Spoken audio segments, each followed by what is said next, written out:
You're on the John Fredericks Radio Network, booming our way across America. Can't find any gibberish here. No nonsense. Hey, you want to do the right thing?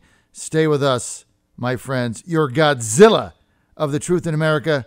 Uncompromising coverage every day of Virginia, the nation, and the world. Speaking of the world and Virginia, world traveler, Mr. Jobs Governor, joining us now, the governor of Virginia, Governor Terry McGenius. Governor McAuliffe. I call him Governor McGenius because he just keeps bringing jobs in.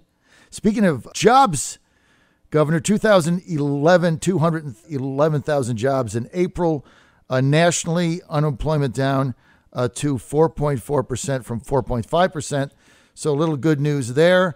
Governor McAuliffe, thanks for being with us, sir. John, great to be with you. How you doing, buddy? Have never been better, but I was really excited about your visit to Mexico because, and I love the way you position it. You're like, hey, look, I don't care what the president says. You guys got to work all that out, walls and immigration, and you guys figure that out. Right. But look, I'm going down there because we got products in Virginia that you want to buy. I want you to buy them. And then that was just the right way to position it.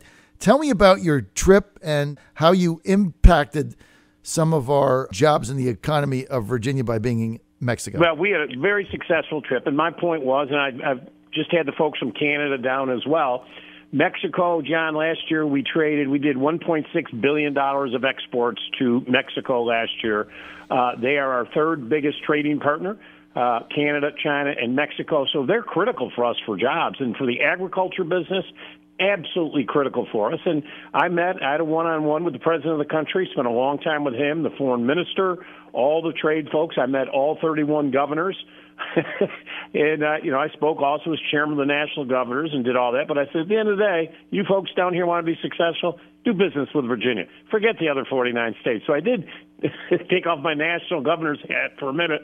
But listen, we sold apples, we sold wine, we sold timber when I was down there. I met with Red Sun Farms, who already has a facility that I just broke ground on last year in Dublin, Virginia, that is one of the largest greenhouses to make the biggest, juiciest, roundest tomatoes you've ever seen. And we're going to announce, it's so successful, John, I met with them, we're going to announce phase 2 and phase 3. We're going to be the largest in the country. So listen, this is about jobs. And I told the president of the country, I know we got issues. I'm for building economic bridges. I ain't into walls. I'm into doing business with you. Forget what the president says. We want to do business with you in Virginia because for me, one thing matters. It's all about jobs. And listen, they brought their whole Chamber of Commerce in. I met with they brought 100 business executives to meet with me. And the message from the Mexican government is, this guy is our friend. Virginia is our friend. Do more business with them. And that's the goal. So give me a number. Are we going to sell more Virginia products and services down in Mexico since you we're at went down 1.6, and after this trip, we're going to go up substantially from that. And, we introduced some new, we took wine down there, which they had not been importing at all. They're going to start doing that. Timber, we signed a couple timber contracts when we were down there, and we were really pushing our apples. They get them all, but can you believe it, John? They get them all from Washington State. I said, are you people nuts? I said, they got worms in their apples. We don't have any of that in Virginia. Apples, we're the best. Yeah, I tell you what, we are.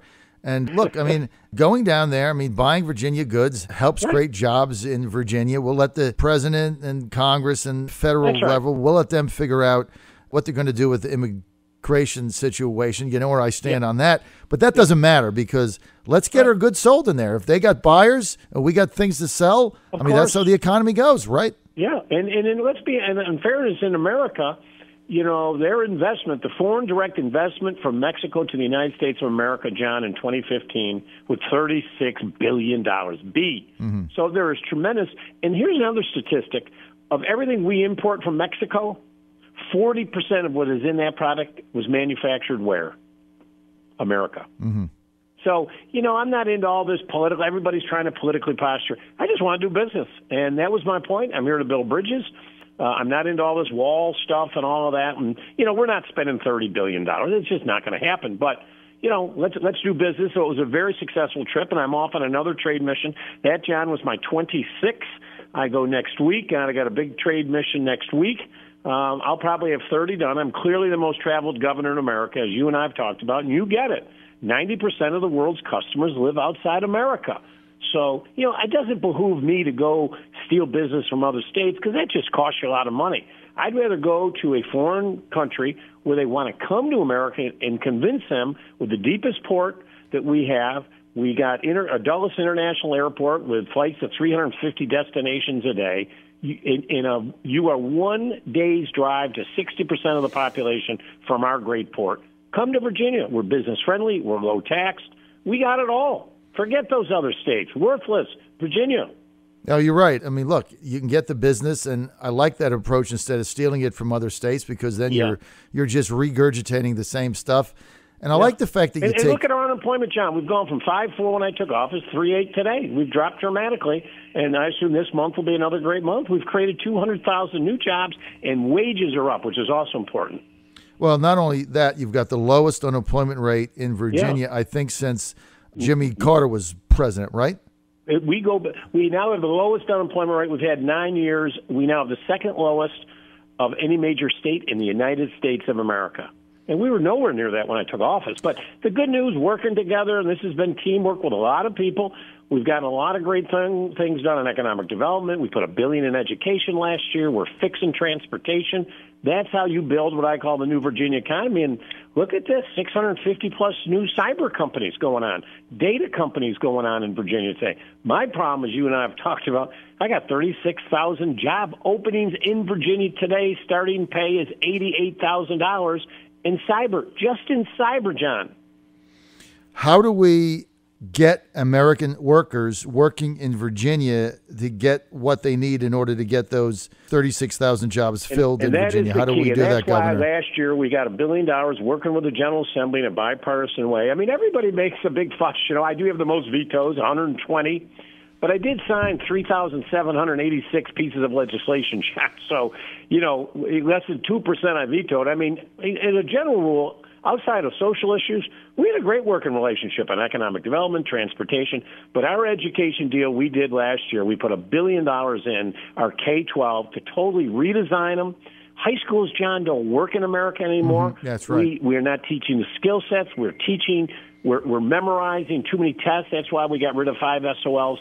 But you're going to start next fall in our high schools, externships, internships, on-the-job training. We'll be the first state in America to do that. I've added code writing and computer science is now in our core curriculum. Right. You need to know in 6th, 7th, and 8th grade, John, that these cyber jobs exist so you can start taking code writing. Mm-hmm. That's why I had all the cyber camps I do over the summer. Changing education. What drives me nuts is we have $30 billion worth of student debt in Virginia. We are graduating students with debt. They don't have the skills to match all of these high-paying jobs that are open in Virginia. This is the biggest thing I deal with. But we've done it. We put the money in. We're changing it. And, changing education is like moving an aircraft carrier. But I'll tell you, I'm very proud of Virginia on workforce development. We're leading the nation. I've called for 460,000 STEM-H credentials by 2030. If we do that, we're the number one state in America. But we're working with our veterans. I mean, we're cranking here. Here's the thing, Governor. This is why I applaud what you do, and this is why I call you Governor McGenius. Here's the deal. Sales and jobs is not ideological. A paycheck isn't red, and it's not blue, Governor. It's green. That's and right. as long as you keep getting our goods sold and you keep getting jobs, and somebody that didn't have a job in Virginia and now they're working and they can provide for their family and they feel good about themselves and they're on a pathway, they can take their family out for a weekend, they can sign up a child for summer camp or football camp or whatever. I mean, you change their entire life. Yep. There's no ideological divide there. There isn't. And that's why I try to lean in and talk to those 200,000 people now have a job that didn't have one 3 years ago. But, giving people dignity and respect, the restoration of rights, John, I did more than any governor in the history of America. These people paid their debt. I want them, just as you say, I want them feeling good about themselves, back in society. They're already paying tax. Treat people with dignity and respect. People don't ask much of their elected officials. They really don't. They want a good-paying job, quality education for their kids. They want to be able to get on their roads and not take 2 hours to go see their kids play a ball game, and some health care. They're not asking much of us. Focus on that. Stay out of these divisive social issues that do nothing but hurt our economy. Stay down that middle lane, and you'll be successful. And that's why I'm concerned the vote, John, yesterday on the health care. and you and I have talked about this, everything I have said now for 3 years has come true. If this House bill that passed yesterday becomes law, Virginia, those 400,000 that we had in the expansion category are locked out in perpetuity. If you're an expansion state, like a majority of Republican governors were Republican governors who did it, they are carried now forever. We are permanently locked out. The House of Delegates, there is nothing they can say now. We are out. We have forfeited $10.5 billion so far. But for the $2.4 billion a year, John, Virginia will never get it. We are out. We have really put ourselves at a disadvantage. And that was the vote that happened yesterday. Your premiums are going to go up. 400,000 people did sign up for health care in Virginia, healthy workforce. Their premiums are going up. They're going to come off of that program. The only people left are going to be, pregnant women and those individuals with serious mental illness. And I'm telling you, this exactly what I said for 3 years has now come true. Excuses are now over. This is sad for Virginia. Well, look, on the Medicaid expansion piece, you're right. We don't know exactly what is going to come out of the Senate, if anything at all, so I'm going to hold judgment on that, so we can't jump to conclusions. And I know the president is listening and he's working diligently to get this done the right way. But even worse than what you said about Medicaid expansion, here's what's even worse. Okay, if you look at the block grant program, Virginia is actually going to be worse off from this thing. So not only are we not getting any of the federal money, but then we're getting block granted, which is going to be under what we're getting now. So we're getting screwed 3 ways to Wednesday on this deal, and it absolutely makes no sense. That's it. And so I want all the listeners to understand this. So the block grant, the per cap they're going to do to us, will not include those 400,000 individuals, where all our neighboring states of West Virginia and Maryland, let's just use their number, states 400,000. They are now covered and are going to be all funded by the federal government. We won't. The only way the 400,000 Virginians would ever get coverage going forward is if we do a 50-50 match, which isn't, they're not going to do that. Mm-hmm. And so, the General Assembly just passed, these new IDD waivers. So we are using state dollars to use our scarce resources when it's already paid for by the federal government. And I do believe members of the General Assembly have finally realized that they have put us in a real box financially. And this is, now that I don't know what's going to happen in the Senate. I'm not sure this bill sees the light of the day. But this is the worst extreme out of the House. This is exactly what I've been predicting for 3 years. It has now come true. We either get in this game or we are out, and we're going to be locked out forever. And and the idea, John, they voted on this without getting a CBO score to know how much it costs America and how many people will be affected. The last number was $24 billion. It could be much worse than that. Now, the Senate is not going to move until they get it. But the idea that they passed this bill without knowing how many people it affects, and they didn't even get the number of how much it's going to cost, and to rush this through for political reasons, this is why people hate Washington. Nothing gets done in Congress. It is a total waste of time, and they do nothing in Congress. And it's going on for years, and I don't know how we change it, but it is do nothing, act nothing, and it's hurting my ability to compete on a global basis. Governor McAuliffe, a couple things, though, with this. Number one, they had to get the Obamacare, as we know it is now, is a failing program. You got to admit that. In Iowa, the last insurance company just pulled out of the exchange. So if you're an Iowa governor and you want to go on the exchange and get insurance, there's none available. They're gone. In Virginia, we just had Aetna pull out. This was a failing program. Here's what the House did, though. They sent up to the Senate a framework, a mechanism to make this right. We don't know what's going to happen. We're certainly going to have to, the Senate's going to wait for the CBO to come out, and hopefully we can get this fixed and do it the right way. But simply to sit back and keep going with Obamacare, that thing was failing. We've already got a state with no insurance coverage, that state of Iowa. So the same thing was going to happen in Virginia, Aetna pulled out. So I get what you're saying, but we're going to give the Senate a chance to look at this. And as you said also, look, they need 50 votes in the Senate. They're not going to get Lisa Murkowski in Alaska. Right. They're not going to get Susan Collins in Maine. They're probably not going to get any Democrats, maybe Manchin. So they got maybe one senator spare. So this thing isn't a done deal. But the other thing that I agree with is that if they pass something, here's what I absolutely guarantee happens. If you're a state that expanded Medicaid, you will get funded in perpetuity. Yep. If you are a state that did not expand Medicaid, you will be locked out of that money in perpetuity. I guarantee that. Correct. Rob Hartman of Ohio has already said that. You either fund my expansion in Ohio or I'm out. That's and right. if he's out, there's no bill. And, John, here's the other point. Hypothetically, had we taken the Medicaid expansion date, Virginia would be $10.4 billion richer. Right. That's gone forever. Yep. That's a lot of money we have forfeited. But you're right. Going forward, we're going to continue to forfeit. And I've told you always, Obamacare needs to be fixed. I mean, there's things we have to do to work on it. I have always said that.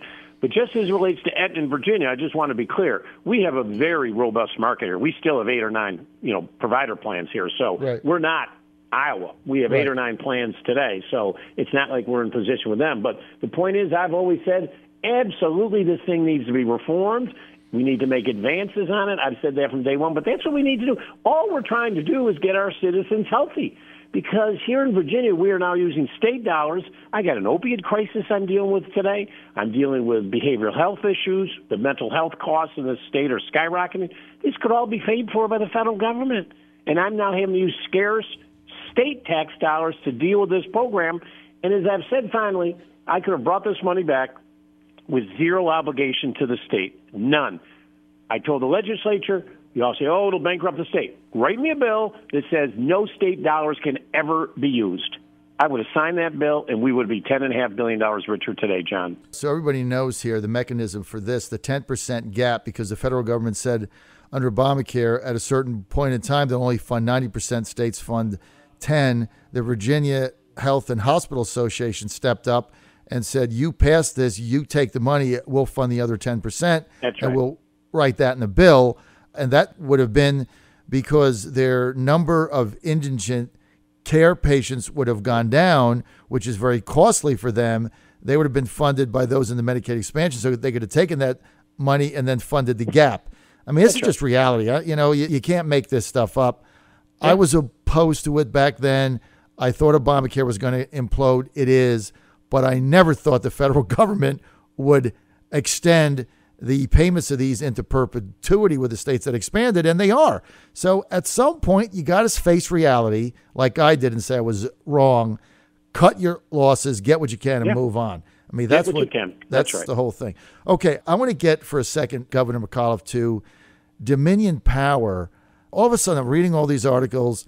You got a bunch of Democrats now running for the House of Delegates. They're not going to take any of their money. All of a sudden, Dominion Power is everybody's bogeyman in Virginia, right? They're the new bogeyman. I've asked my listeners for 2 days, anybody that's unhappy with Dominion Power, their rates, their service, call me up.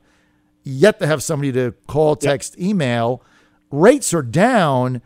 What is the problem here with Dominion? Why are people upset in the Democratic Party with them and turning them into some kind of an evil monster? Why? Well, I think a couple issues. Number one, I think the pipeline has generated a lot of interest. A couple things people should understand. We have probably 2,500 miles of pipelines today in Virginia, John. We have double what we have in interstate highways, is a fact. I support the pipeline. I've said I want it done in the most environmentally safe and secure way. That is critical. But I, as governor, have no say over it. It is a federal energy. It's a FERC matter. There are 2 permits that would come to Virginia, an air and water permit and some stream crossings. That, if they meet the requirements of those permits, I can't stop it. That's done statutorily, regulatory. It's done by the General Assembly. They determine what the permit will be. So, everybody says the governor this, the governor that. At the end of the day, this is a federal issue. But let me tell you this. The economic importance to the Commonwealth of this cheap gas in Hampton Roads, if you are going to build advanced manufacturing, we need more natural gas. We need cheap gas in this Commonwealth to create hundreds and hundreds of thousands of new jobs. I've always said we want to do it environmentally. So I think there's been a lot of issues on that. There's been a lot of incorrect information. They say we're bringing the pipeline in to export out of the country. None of this is, that is not the case. We get as much gas as we want here to use here. But I've always said we got to do it, and that's why we're doing what we can do here in Virginia, the most strict environmental. We're going beyond what we have to do at DEQ just to make sure it's done right. So, I think that's an issue. I think people also, John, have a big concern. Last year, we had a bill because of the Clean Power Plan that there was a hiatus on because of the costs involved, that that they on the rates, that how they would be applied, and they said because it's going to be increased costs and all that they can't raise rates. Well, it may look like the Clean Power Plan is gone. Yeah. Now the whole reason for that bill, John, was because the increased costs of the Clean Power Plan. If the Clean Power Plan is no longer going to happen and they are not going to have those costs, I clearly say this should be revisited. Mm-hmm. Mm-hmm.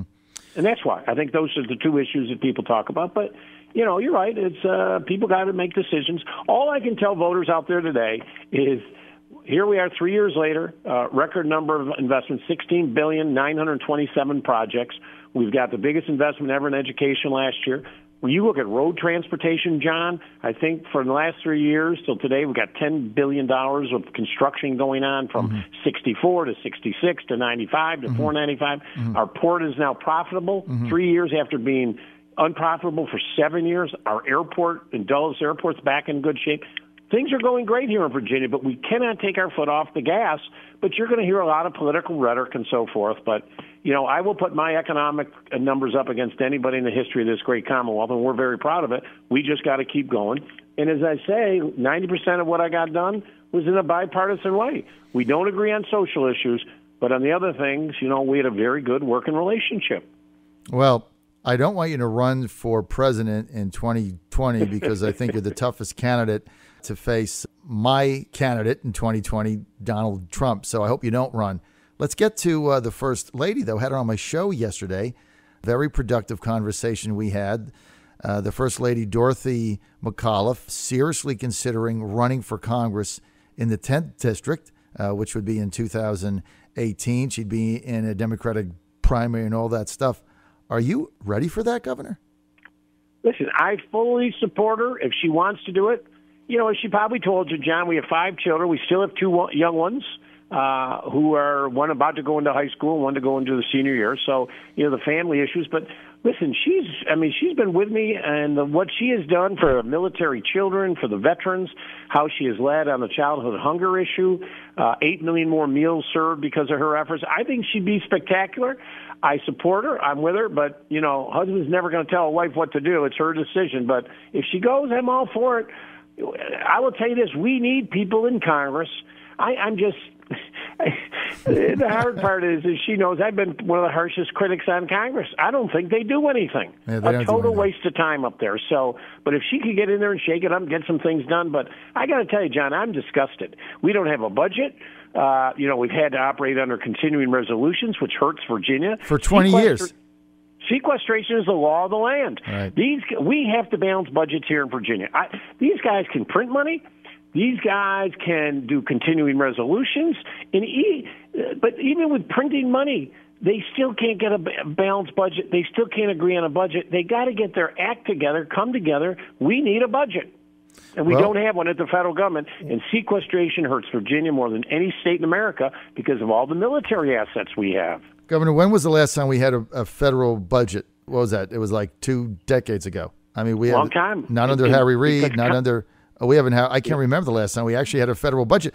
Which actually, if you read the Constitution, the number one job of Congress is to get a budget. They can't do it. But it's worse today, John, because sequestration is now part of the budget process. It's the law of the land. Yep. I mean, luckily with this temporary budget we just got, we're going to save probably 1,000 workers down at Huntington Ingalls, down at the shipbuilding. Right. But, it's just it's so disappointing. Nobody works together up in Congress. You got the right, the left, the middle is gone. Nobody comes together. They ought to just, and a lot of it's redistricting and all of that. It's just, I'm disgusted. It's just, we at the state level, we create jobs, we have to balance budgets. We got to work. We had a tough budget this year, John, but I sat down with the Republicans and the leadership. I worked closely with Chris Jones and others. We came together, and we didn't all get what we wanted, but we compromised, and we got a budget done. That's what people need to see. But warning signs, Virginia, sequestration next October, worse than what we saw in 2011. I'm just telling you now, I'm putting everybody on notice. If they don't get their act together, we're in tough shape here in Virginia. That's why we got to diversify into cyber and data analytics and other areas like that of the 21st century. Your office is saying you got to go. Governor, thanks for being All right, with thank us. you, John. All right, bye-bye. this is the John Fredericks Radio Network.